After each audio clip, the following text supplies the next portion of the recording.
Hey guys, what's up? Today in the Brick Lab, we're going to be rescuing Twitchy Tim from the island from Ninjago Season 14, which may or may not be just a special. Alright, so Twitchy Tim here is Ninjago's latest goofy side character who's here to discourage the ninja from embarking upon their adventurous island quest because it's too dangerous or something ridiculous like that. Judging from the trailer, it looks like he's been a little traumatized by his experiences on the island and he's suffering some mild PTSD, which for the record, I'm also struggling really hard not to say Twitchy Twim, so if that slips out, I'm sorry, we'll fix it in post, or not.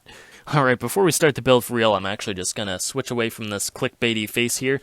This comes from the Ham minifigure from the Ninjago movie wave of sets, in case you're interested. I just threw it on for a more clickbaity thumbnail. To be honest, I'm sorry. Not really, or I wouldn't have left it as the thumbnail.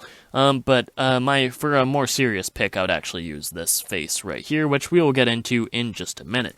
So this is basically my version of Twitchy Tim. And let's start at the top and just work our way down. The hairpiece that I'm using was used on the Ed minifigure from the Ninjago movie sets. He was in Jay's Stormfighter jet. It also appeared on Professor Branston from Ultra Agents, and probably a couple of other minifigures as well. Hopefully it shouldn't be too hard to find. If you don't have it, of course, you could also use the head from Pa Cop from the original LEGO movie sets. I'm not really sure if that was used on too many other minifigures, but again, hopefully it's not too hard to find. Now, Twitchy Tim seems to have kind of lost a little bit of his wits during his time on the island, so if you want to emphasize that zany look, you could also use this recolored greenish Kai hairpiece from the Hidden Side wave. Of course, if you do, you probably want to use a slightly more crazier looking head, because this just looks like he was struck by lightning or something. There we go. That's much better. That really doesn't look like Twitchy Tim at all, but it is certainly something for a character.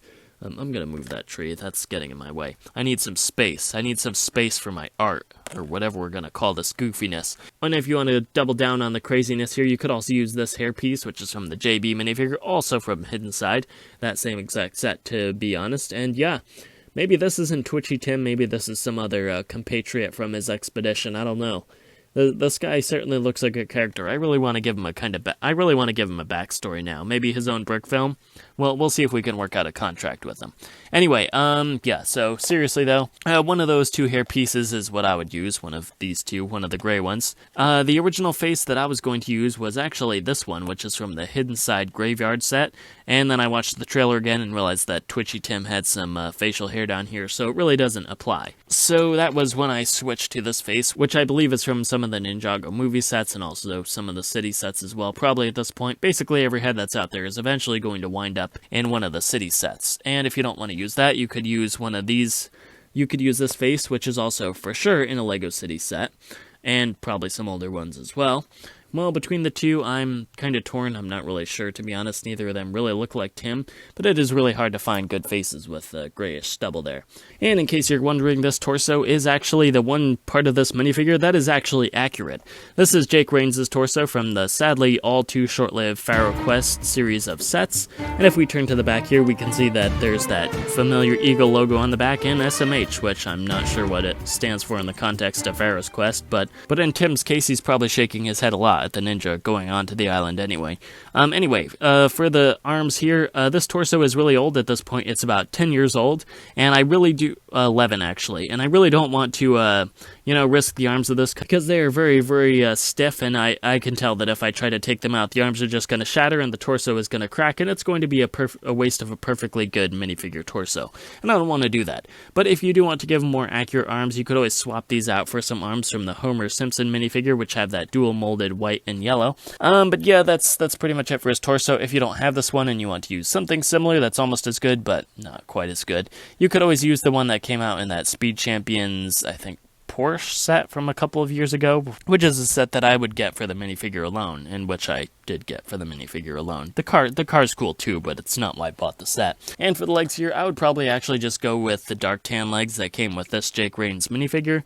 It looks like, though, a more accurate design would actually be to use the ones that came from the Viking Warrior from the Series 19, Series 18, Series 21 collectible minifigure series. I really can't keep track at this point. But anyway, they're dual molded with olive green on top and some brown on the bottom. Should be black, but it's close enough for me. And before I forget, there are also some other torso ideas. The 2017 or 2018 wave of the City Jungle sets had some cool torsos that you could use.